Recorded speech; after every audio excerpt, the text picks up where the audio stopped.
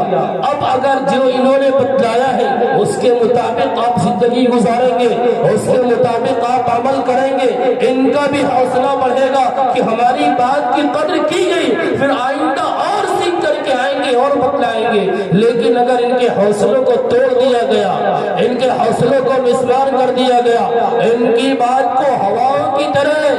کوئی توجہ نہیں دی گئی، آئی آدھی اور چلی گئی۔ ایک رات کا پروگرام تھا، ماشاءاللہ بہت بہترین تقریر کی تھی، ایک رات کا پروگرام تھا، نعت تو بہت شاندار پڑی، اس کی نظم وہ تو قابل داد تھی۔ اسی طریقے سے وہ آئے اور ایک مقرر تھے، انہوں نے بیٹھ کر کے بہت اچھی باتیں بتلائی۔ اسی طریقے سے صرف ہم بیٹھ کر کے تبصرے کرتے رہے، کچھ فائدہ نہیں ہوگا اور ساری محنتیں اتار جائیں گی، بیکار چلی جائیں گی، ضائع ہو جائیں گی۔ پھر ان کا حوصلہ کہاں بڑھے گا؟ حوصلہ بڑھے گا اسی وقت جب کہ ہم کھڑے ہوں گے اور ان باتوں پر عمل کریں گے۔ اس لیے جتنے لوگ موجود ہیں سب لوگ یہ تہیہ اور عزم و ارادہ کریں، جو باتیں یہاں پر کہی گئی ہیں ہم اس پر عمل کریں گے۔ اور ہمارے بچوں نے جن حوصلوں کا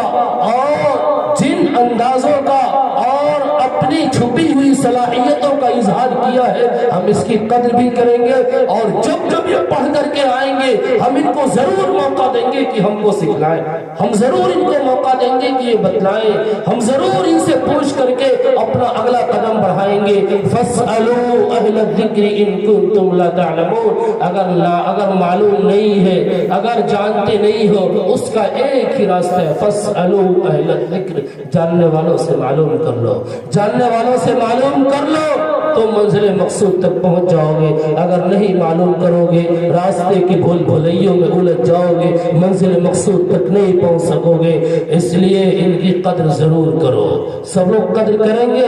جب بھی موقع ملے انہیں ضرور آگے بڑھاؤ، انہیں آگے بڑھاؤ گے